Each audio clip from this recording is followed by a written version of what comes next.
Good morning, Star People. On your screen is a live view of Starship awaiting its second integrated flight test from Starbase, Texas.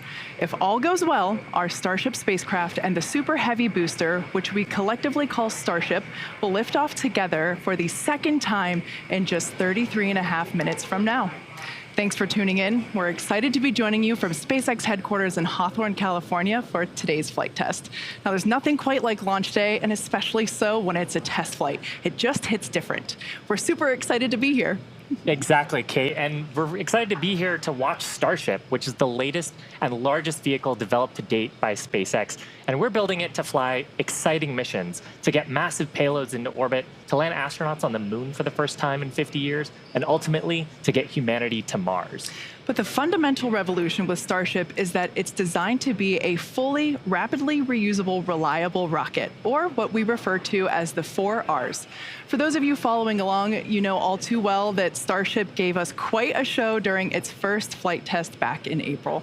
After successfully lifting off and clearing the pad, Starship became the most powerful rocket ever launched.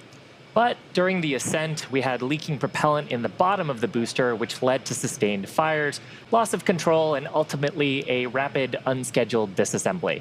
Of course, there's no test quite like a flight test, and our teams learned a lot, which began design changes and then ultimately hardware upgrades. That iterative approach is a big part of how SpaceX does development, and it's been the basis for all of our major innovations, including those on Falcon, Dragon, and Starlink. I have to comment what gorgeous sunrise views we have here of Starship.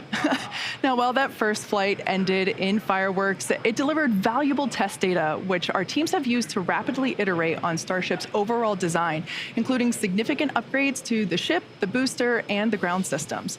Now, the most notable change is to the stage separation system, which will also be the most challenging part of today's test. We'll talk a little bit more about those updates a bit later in the webcast.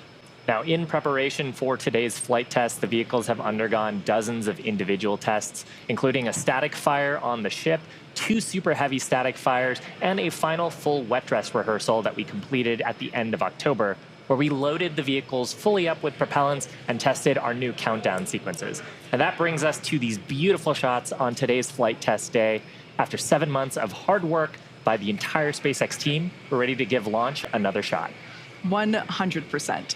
Now, once again, just like Flight 1, excitement is in the air. The electricity is certainly starting to grow. This is a live view of our Starbase Control Center, known as Star Command. It is 6 miles from the pad.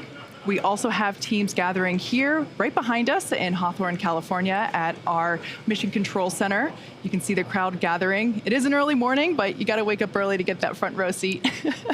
And we also have public gathering on the beaches at South Padre Island, as you see there. And I can't say this enough, today is a flight test. While it's not happening in a lab or on a test stand, today is absolutely a test. And the goal is to gain invaluable data to continue rapidly improving Starship. So whatever the mission outcome today, excitement is guaranteed. Now, if all goes well, Super Heavy will fire its 33 Raptor engines and lift off from that pad right there in Starbase. About 3 minutes into flight, we hope to see the Super Heavy booster separate from the ship in SpaceX's first ever hot stage separation. This means that the second stage will light its engines while still attached to a partially lit booster.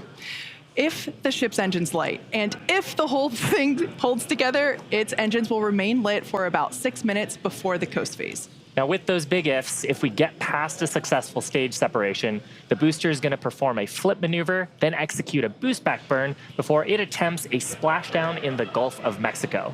In the meantime, Starship will coast for about an hour at altitudes ranging between 150 and 250 kilometers before it makes its own re-entry into the Earth's atmosphere, and then ultimately a hard splashdown in the Pacific Ocean. Now, again, if we get past a successful stage separation, Super Heavy will leave the ship at an altitude and trajectory just shy of orbital, meaning Starship won't have to fire its Raptor engines for a deorbit burn and will naturally come back into the atmosphere. Now, meanwhile, Super Heavy will attempt a landing burn before splashing into the Gulf. While the booster will practice a landing, we do not plan to recover any hardware from Super Heavy or the ship on this particular flight. Now, with the exception of Falcon, this really is no different than what happens to most other rockets flying today that are expended or fall into the ocean after completing their mission. Now, even though we aren't planning recovery, the telemetry and data that we receive all the way to the end of today's mission is really what we're looking for, particularly with respect to temperatures during reentry and how the heat shield performs. Much like our first test, we want to gather as much data as we can around the fully integrated vehicle in this flight-like environment. Exactly. So let's talk about some objectives for today. The primary goal for Flight 1 was to clear the pad. We did that, and we got amazing data that helped us to improve the vehicle and pad that you see right there today. This time, on Flight 2, we're hoping to get all the way through stage separation, where we will try to perform this hot staging maneuver. In the bigger picture, ascent is the most critical objective today, and everything else is learning. Like I said last time, a few times, the further we fly, the more data we can collect. Now, we do expect that the camera views will be spotty after stage separation, and that's because we rely on ground stations that are positioned along the globe along the trajectory. But we are experimenting with Starlink on both the booster and ship on this mission, which will be communicating with our satellites in orbit to see if we can get that data. Yeah, so if we make it past stage separation, there is a chance that we could get better live views throughout the duration of the flight test, including re-entry, where we typically have a blackout period with no communication with the vehicle whatsoever. So all that said, this is the first time that the vehicle will attempt to communicate with Starlink in orbit, so no guarantees. Now, we're at T-minus 27 minutes, so let's check in with John for an update on the countdown. How are we looking, John? Thanks, Shiva. We're currently loading propellant from the ground system into both the first and second stages, and we're on schedule for launch in just over 26 minutes from now.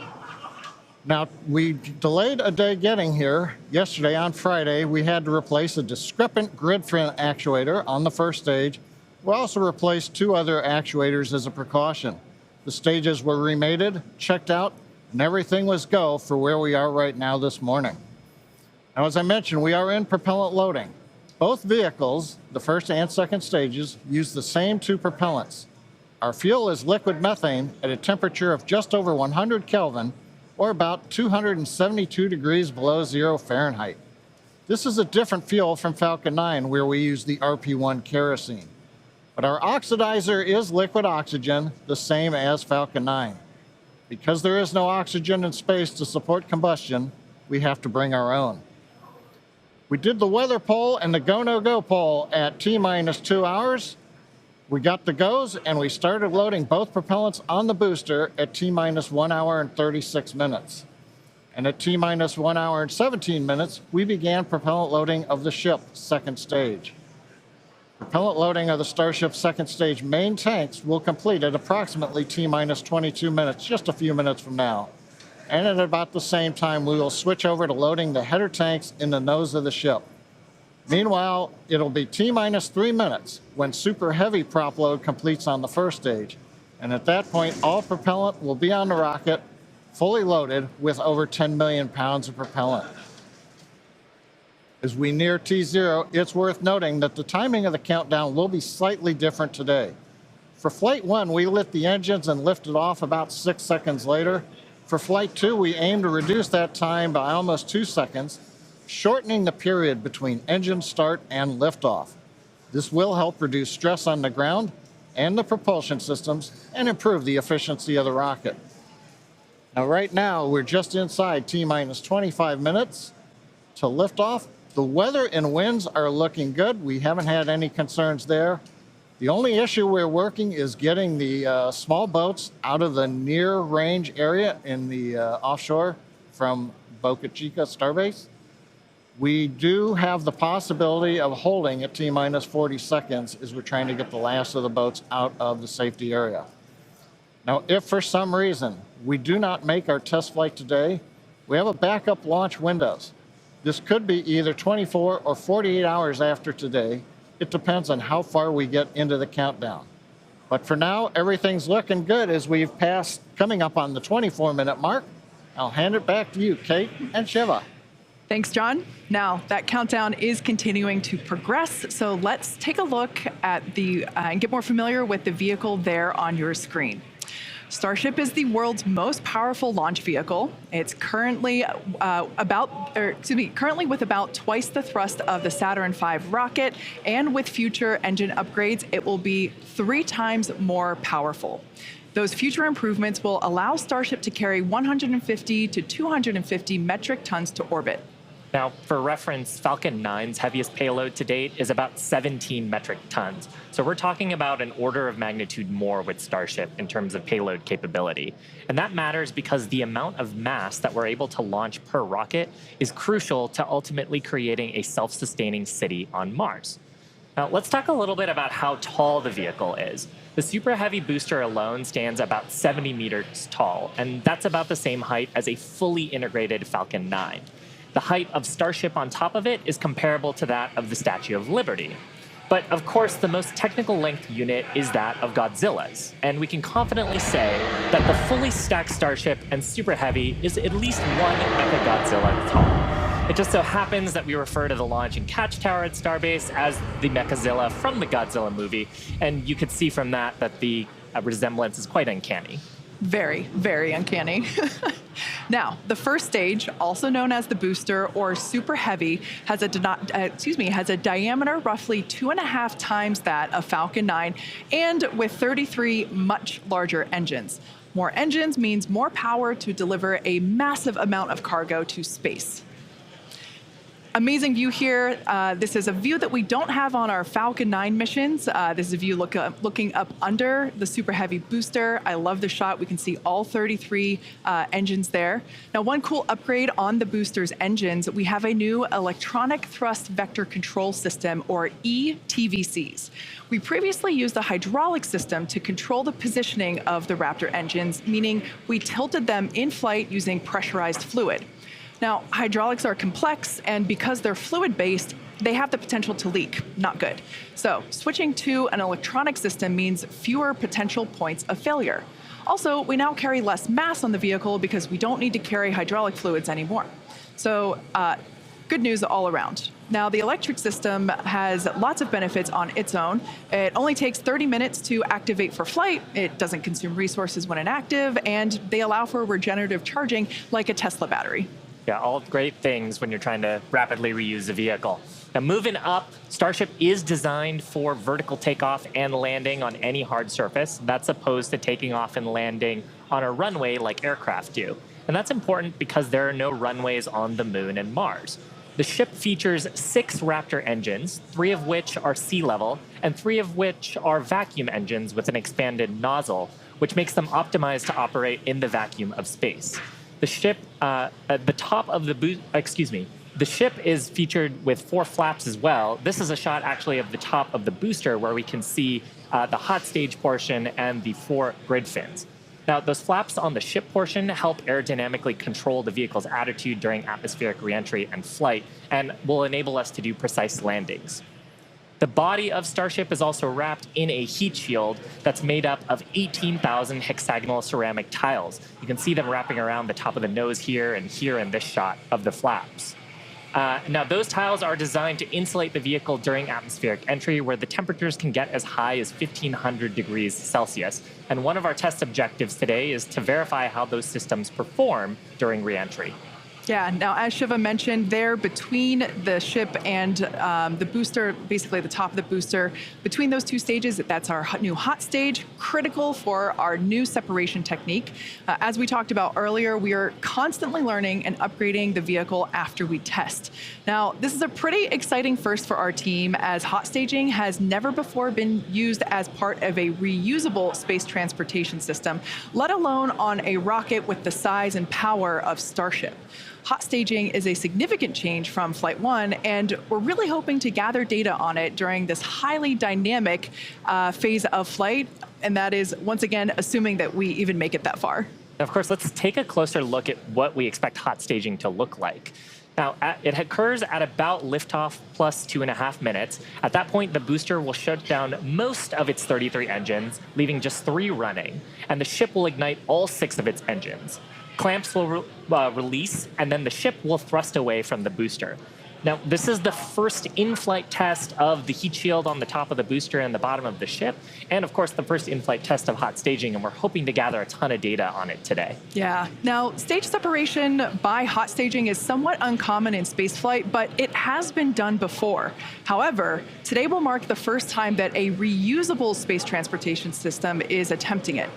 The Titan program did hot staging quite successfully in the early 1960s, but they were not concerned with reuse, so there was no issue when the Titan first stage took considerable damage upon ignition of the second stage engine. Now today, there is a good chance that our booster will also incur some damage from the second stage engines, but we need to test it out, see if the system can tolerate it, and collect data to learn how to do hot staging better next time, because ultimately, when successful, it could increase Starship's payload to orbit capacity by 10%. So more payload and more people to Mars. Hot staging also helps us maximize the vehicle's performance by leaving those three first stage engines on, so gravity can't rob us of precious velocity, or at least not as much of it. Hot staging also helps to ensure the ship's liquid propellants are at the bottom of the prop tanks, which is where we need that propellant to be in order to quickly light the ship's engines. Another reason to do hot staging, it reduces the risk at stage separation by moving to a passive stage system, deleting parts and simplifying, meaning physics is going to be doing most of the work instead of mechanical parts that would otherwise be pushing the two stages away from each other. That's a great summary, Kate. And of course, this required design changes from Flight 1. The most notable of which is the inner stage here. So on Flight 1, that inner stage was completely enclosed. But for hot staging, the interstage portion between the booster and the ship is going to see dramatic increases in pressure and temperature. So we had to change the structure to include vents for the exhaust gases that the ship's Raptor engines will produce. Now, the three center engines on the ship actually gimbal, they rotate, and we're going to be gimbaling them outwards to reduce the forces that are being directly imparted on the booster and maximize the exhaust gas that's going through those vents. We've also beefed up the ship's space heat shield to withstand the higher temperatures and pressures. And for today's test, like really getting through hot staging would be a major milestone. There are some risks associated with this test, but of course, the ship and booster are going to be pretty far out over the ocean in the safety zone and far away from people. Yeah, regardless of what happens, it's going to be super exciting to watch. Now, in addition to the first and second stages of the vehicle, Starship has a third stage that we call Stage 0. This consists of the launch mount, the tower, and the tank farm, all of which you can see there on your screen, as well as the pad infrastructure built around the rocket. Fun fact, it's the Guinness Book of World Records holder for the largest launch tower in the world. What a beautiful drone shot that we have here. Also important part of the system, but less visible right now, especially because of the fog, is our new water-cooled steel flame deflector, and that's certainly a new upgrade for this flight. Yeah, on Flight 1, the Starship's launch pad was damaged pretty significantly during liftoff as those super heavy Raptor engines fired their full thrust into the foundation for more than 12 seconds. So now we have a new high-pressure, water-cooled steel flame deflector system that we developed and installed between the flights, and there you can see the video of it dispensing 260,000 gallons of water. And that's designed to dissipate those loads from the Raptor engines and support rapid turnaround of the launch pad with minimal refurbishment between flights. Part of a rapidly reusable launch system also means the pad infrastructure. Yeah. We performed multiple standalone tests and have used this new system for both the Flight 2 booster static fire tests. And we've also reinforced the pad pretty significantly from Flight 1. Yes. Now, also part of Stage 0, we mentioned before, the launch mount. Kind of hard to see there, but it's what the booster is connected to. Oh, here we can see basically the legs of the launch mount. This is what holds Starship and all of its mass. It holds Starship during ignition, right there at the Super Heavy booster. This is what houses all of the equipment needed to fuel the Super Heavy booster and condition it for flight, as well as all of those electrical, communication, and data connections between the ground and Starship.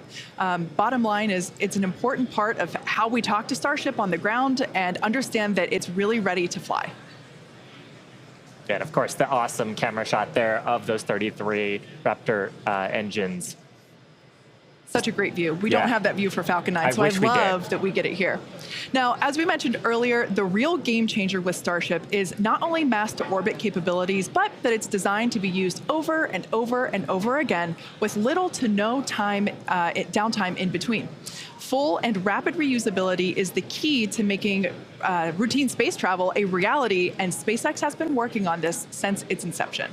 Yeah, with SpaceX's family of Falcon launch vehicles, which are the first and only orbital class rockets capable of reflight, we started that. And Starship is going to take this even further with a reusable first and second stage. Now, while most rockets are expended after their portion of the mission, SpaceX rockets land back on Earth and are quickly returned to our hangars to prepare to refly again.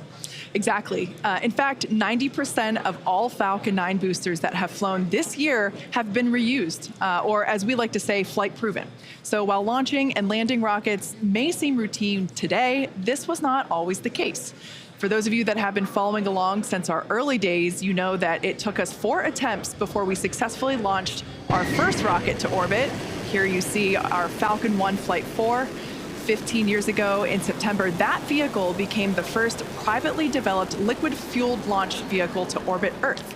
If Falcon 1 Flight 4 had not succeeded, it would have meant the end of SpaceX. And our first successful landings didn't come easily. We had to miss the target a few times before we ultimately stuck the landing. But each of these landing attempts, how to not land an orbital rocket, were teaching us what we needed to know in a flight-like environment to get that full picture of how all the systems interacted together. Oh man, yeah, this is me trying to not get goosebumps watching this first drone ship landing. I hosted that webcast, and it was so exciting to see that iterative development approach that we took finally paid off after so many attempts of failing. Now, that failure is expected to help improve future designs of our vehicles and systems. So fast forward to present day, we've landed F9 boosters over 245 times since our first reflight of an orbital class booster 6 years ago. Yeah, and it really comes down to our design philosophy. If you're not failing in some way, then there's room to learn and push the design to improve. And failure doesn't just mean blowing up a rocket. It might be not being as efficient as we want to be or producing slower than we want to. So that approach has been the basis of how we've made all of our major innovative advancements.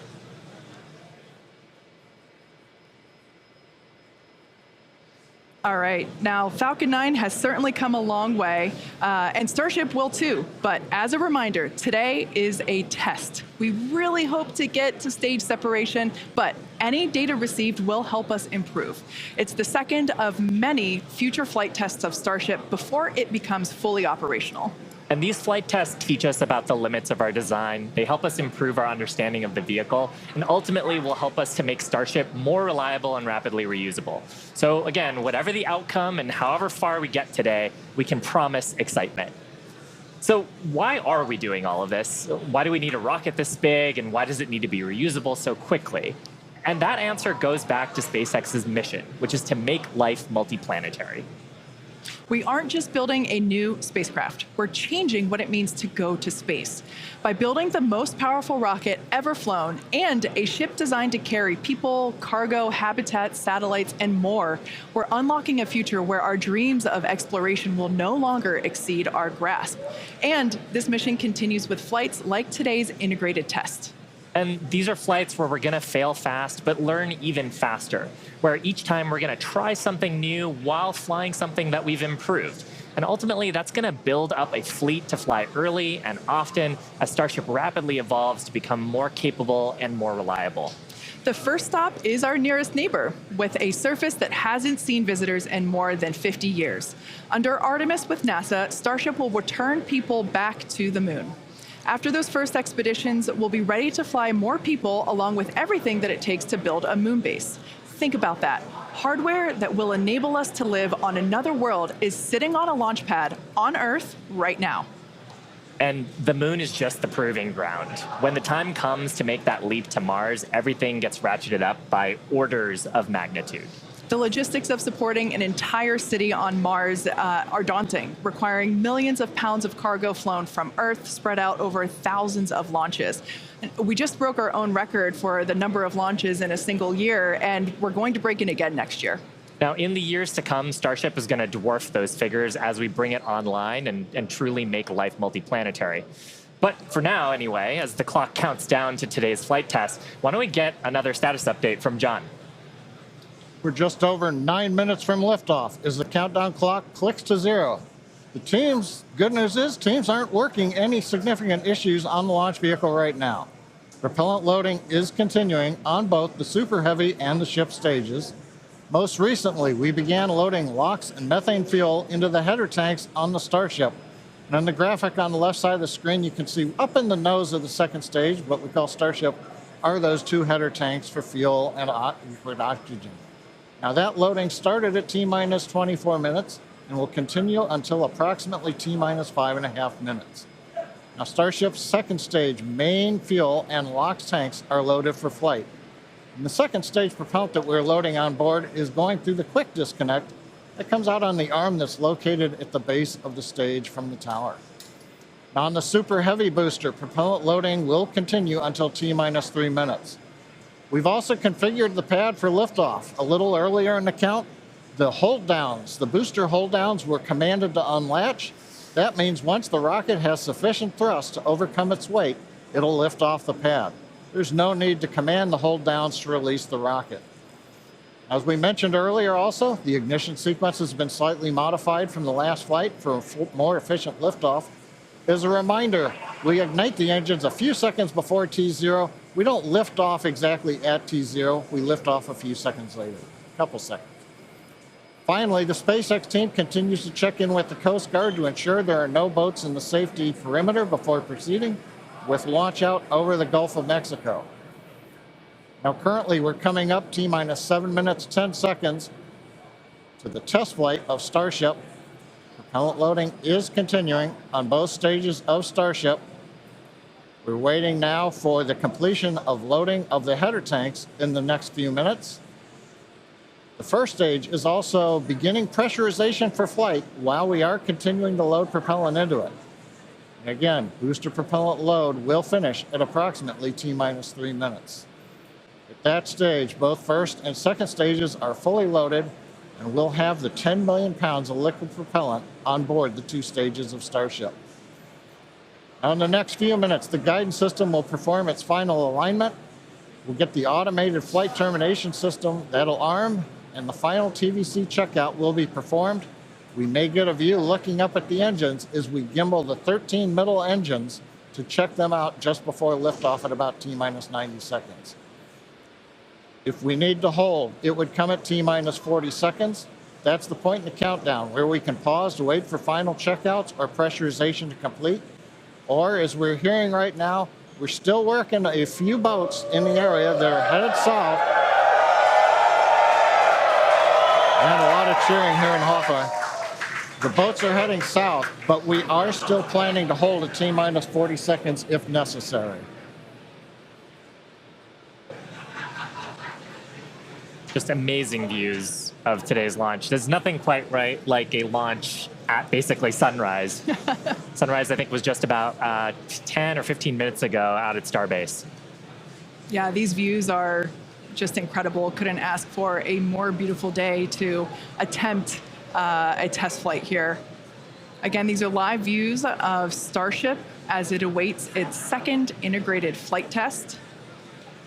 Our primary objective today is to get through stage separation. We really want to test out our attempt to perform hot staging, where we are going to ignite the engines on the second stage while some of the engines on the first stage are still lit. So essentially both stages will be making fire at the same time, and that will push the booster away from the ship. It'll separate the 2 stages. So that's the primary goal for today. We really hope to be able to test that out, but at the end of the day, all and any data that we can collect is going to be incredibly helpful and help inform future improvements and iterations of the vehicle.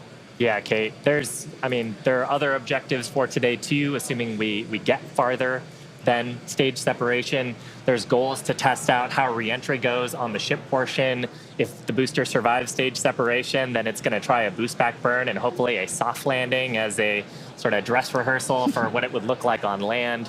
So everything coming up to that big design change, though, of hot staging today. Yeah, exactly. Like you were saying, that booster, it will be attempting a water landing in the Gulf of Mexico. We don't intend to recover any of the hardware for either the ship or the booster today. But that booster, yeah, we want to try and demonstrate controlled ascent through most engine cutoff. We want to try to demonstrate that hot staging separation and boost backflip, trying to basically demonstrate controlled burn and entry and that soft water landing. Like you said, it will help inform when we attempt a land landing, but we start in the water first. Exactly. Just like we did with the Falcon 9. Yeah, exactly. And, just getting to hot staging, though, is going to be farther than we got on Flight 1. Yes. Flight 1, that was about as far as we got. We didn't have hot staging on that vehicle. So that's the first and foremost objective today. Get that far, hopefully. Fingers crossed. Now, one thing that's a little cool about Starship, and it's different from Falcon 9, is we can actually hold a little bit longer if we needed to than we can on Falcon 9 missions. Once we get to T-minus 40 seconds, and if we did have a hold, depending on the reason for the hold, we can hold for up to 30 minutes. And today, actually, our entire launch window is about 20 minutes, so the whole duration would cover most of our launch window. Yeah. And that's different from Falcon. Yeah, absolutely. With Falcon, we have to go exactly at T0. That 40-second hold is super helpful.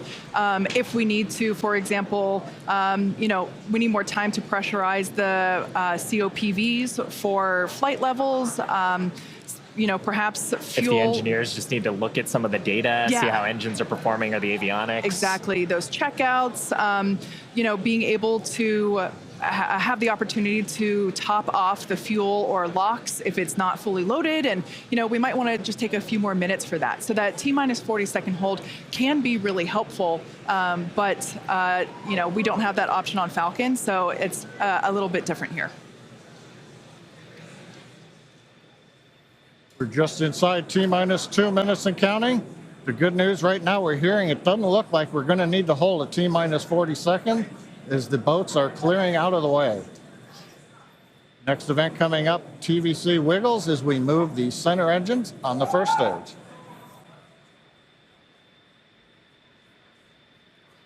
You can see maybe just a little bit there. 90 seconds, wiggles are underway as we're checking out the first stage.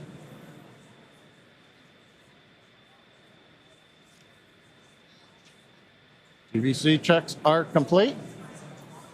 Next major event we're going to hear, hopefully, is the flight director go for launch at T-minus 30 seconds.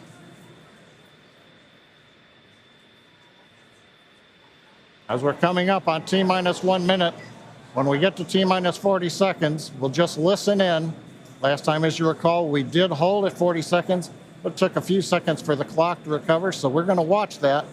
And as we press to T0, we're going to watch and listen the second test flight of Starship.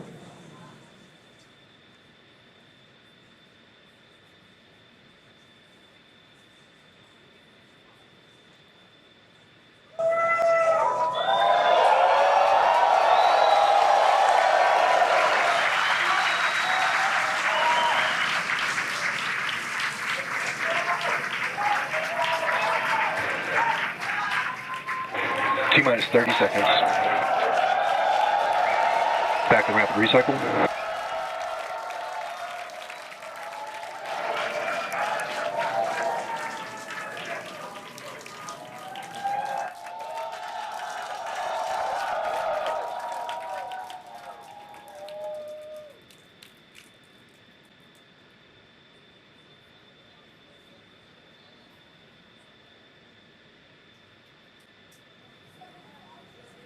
Back at Hawthorne, we're at T-minus 40 seconds in holding.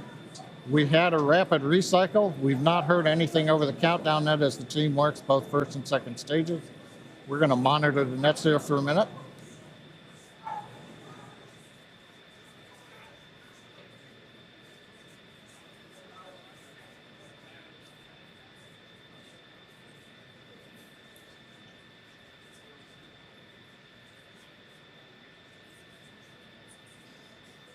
Got a little bit of an update. We're continuing to hold at T-minus 40 seconds. This is the normal hold point for Starship, as we talked earlier. Sounds like we're working just late pressurization on, I believe, the second stage. Team is working it. All the other systems are on hold right now at 40 seconds. We can hold here for about 15 minutes or so before we would run out of window for this morning. So right now they're working on filling pressure vessels. And ideally we'll be able to solve this and come back and release the clock at T-minus 40 seconds. We're going to continue to listen and monitor for another few minutes.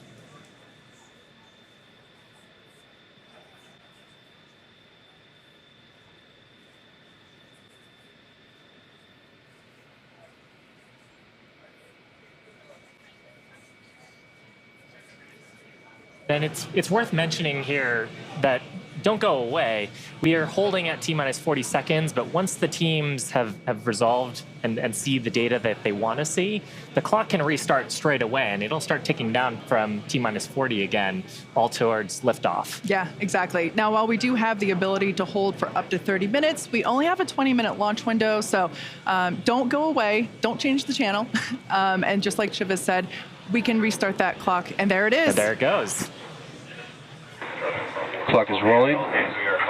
T-minus 30 seconds.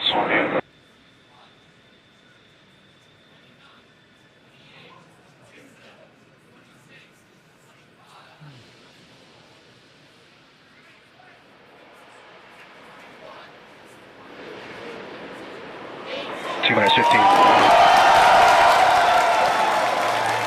10, 9, 8, 7, 6, 5, 4, 3, 2, 1.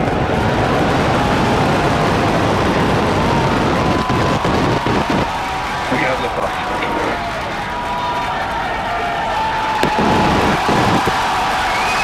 Vehicle pitching downrange.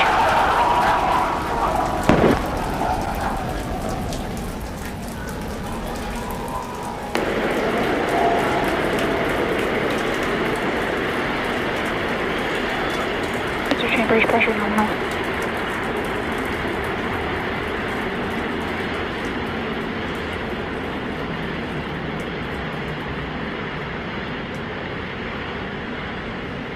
We are T-plus 40 seconds into the flight of Starship. 33 Raptor engines powering the first stage. Power and telemetry nominal. We've heard power and telemetry nominal call out. We're heading downrange over the Gulf of Mexico.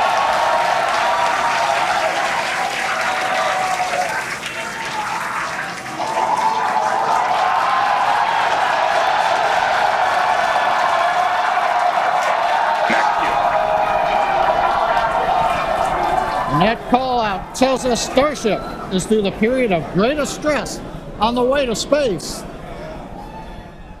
Now the next major event is hot staging in just over 90 seconds from now. To get ready, the booster will shut down all but 3 of the Raptor engines.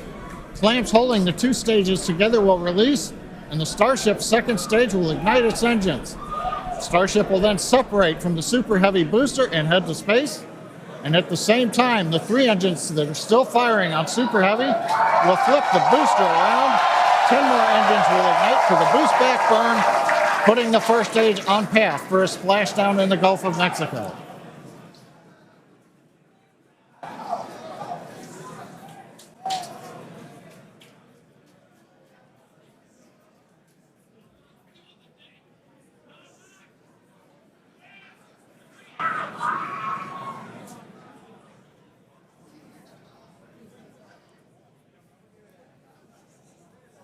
Engine power continues to look nominal on 33 Raptor engines.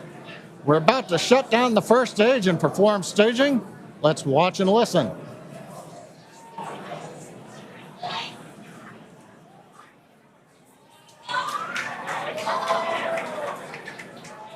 And acquisition of signal Houston and New Orleans. Booster engine cut off.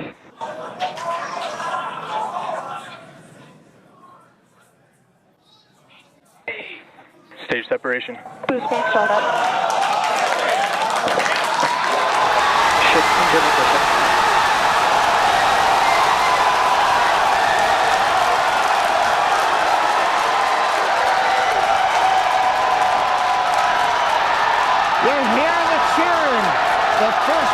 successful hot stage for SpaceX's Starship.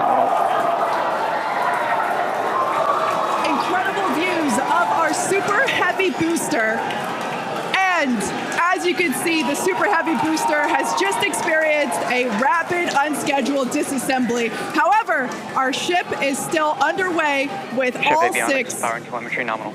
And we just heard there, ship avionics, power and telemetry nominal. All 6 engines are lit, as you can see from the GUI there at the bottom right-hand side of your screen.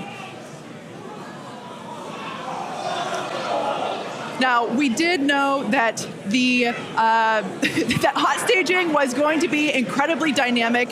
We knew that there was a chance that the booster would not survive, but we're going to take that data and figure out how we can make the booster better for the next hot stage.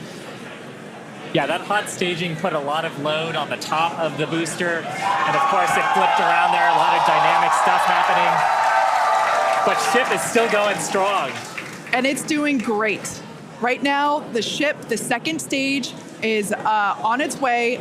Like we said, you can see all 6 of its engines are ignited. The next major milestone for the ship will be the shutdown of those engines, or SECO, second engine cutoff, which if you follow our Falcon 9 launches, familiar terminology there. So far, today has been incredibly successful, even with the RUD of the Super Heavy booster. This is amazing. Primary objective of the booster today, to get to hot staging, to get ship on its way to orbit. It did that admirably. Yeah, we definitely asked. Starship trajectory nominal. All right, great news there. That trajectory for ship is Acquisition of nominal. signal, Cape Canaveral. Once again, Starship's second stage is firing those engines. And as you just heard, everything's looking good. Now, for the ship, we wanted it to survive hot staging, which, as you can see there by that little dot on your screen, it did. We also want to basically demonstrate that the successful startup of those engines, demonstrating controlled ascent, which is what it's doing right now, and eventually orbital insertion. We are hoping to basically send this around the Earth, and if it makes it this far, splash down in the Pacific Ocean, a couple hundred miles north of Hawaii. Now, if we get that far, like all of that sounds great. Secondary objectives for ship, again, continuing to gather engine data and about its health, performance. Nominal ship chamber pressures. Great news there. That tells us that the chamber pressures inside of the Starship, again, that's that small dot on your screen, basically the propellant pressures in the ship are looking good. Yeah, the bottom right corner of your screen, you can see essentially a user interface showing us which engines are lit. So the 3 center sea level Raptor engines on ship are gimbaling engines. The 3 outer engines in the triangle, the larger ones, are Raptor vacuum engines. All of them continuing to fire nominally. So they're at the pressures that we expect to try to get into our target trajectory today. Yeah. And we're not targeting orbit today. We're targeting almost orbit today. That's very intentional as part of the mission design. The goal is to get to a thrust profile similar to what we would need for orbit, but also And to get to the energy signal, levels Houston. that the ship would need to dissipate for re-entry. And so we're actually going in a suborbital trajectory today, but that trajectory will get us to the energy levels that we need at re-entry, where we can really stress that heat shield and get valuable data on re-entry. And those calls that we are still on a nominal trajectory here and seeing nominal pressures means that we have a really good shot of hitting our target orbit. Yeah. Now, if the booster had survived, we would be around the time where it would be getting ready to land, performing its re-entry, but it unfortunately did not survive. That being said, that's okay. It survived several seconds after hot staging, so we're going to take that data and improve the hot staging sequence and probably improve the hardware itself for the next flight.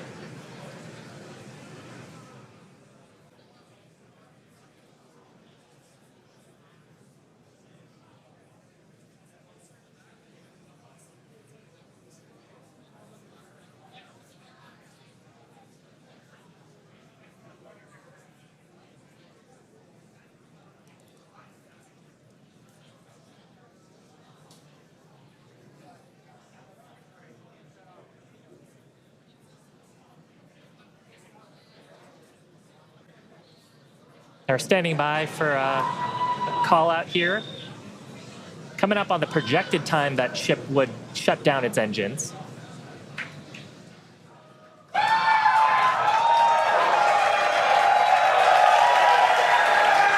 As you can tell by the excitement from the crowd here at Mission Control Center in Hawthorne, there's a great view of our Star Command Center. That's our control center at Starbase, Texas. The crowd here, Mission Control Center behind us in Hawthorne. Everyone is super exciting. What a successful day this has been so far.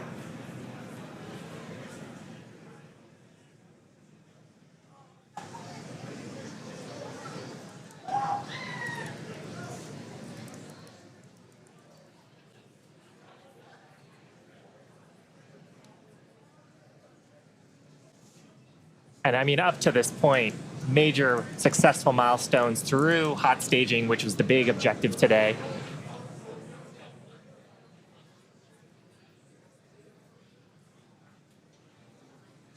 So we are going to head into the coast phase, planned for the next about hour and 5 minutes. We'll be returning around the T+1 hour and 15-minute mark. And that's while we're waiting for Starship to continue on to its next step for reentry.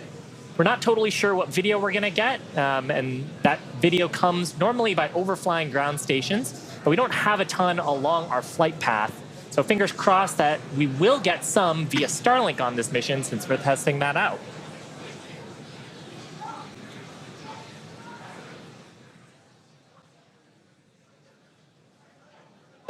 And also give us a moment. We are hearing some chatter on the net, so we're going to try to parse that for you.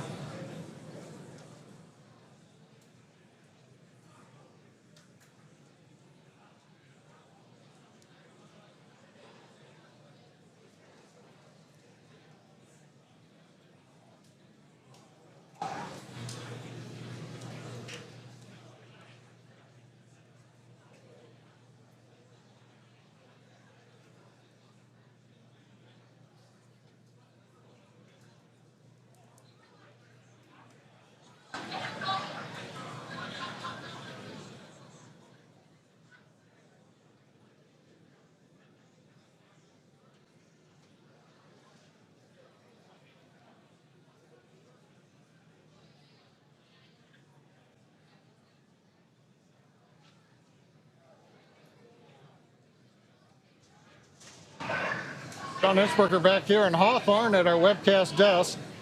We have lost the data from the second stage. We had heard a call out that we were internal guidance, which means we were getting near the end of the approximately 6-minute burn of Starship. But we haven't gotten any more data since then, so we think we may have lost the second stage. So we would not be into coast phase. We wouldn't be able to come back in an hour or so and possibly get ready for reentry. However, what we do know right now is we had an on-time launch at 7 o'clock. We got through the boats. First stage looked beautiful with 33 Raptor engines firing. We got the hot staging, you know, the thing that we really wanted to see and impressed. We saw the separation. We saw the flip maneuver.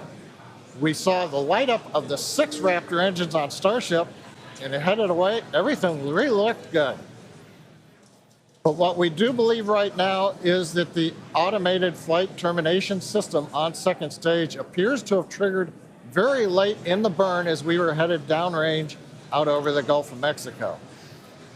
But the real topping on the cake today, that successful liftoff, Kate, Shiva, the hot staging is just beautiful. Exactly what we were looking for. Yeah, ultimately, honestly, such an incredibly successful day. Even though we did have a RUD, or a rapid unscheduled disassembly, of both the Super Heavy booster and the ship, that's great. We got so much data, and that will all help us to improve for our next flight. Of course, and that's why we flight test, and you can bet that there's going to be more to come. So we really do want to thank you all for joining us. Of course, we want to thank the people of Cameron County. We want to thank all the federal agencies that have supported us for our test. And of course, a huge congratulations to the entire SpaceX team on getting through this flight test today. And I think with that, we're going to sign off from here in Hawthorne. Thanks so much for tuning in, and we'll see you next time.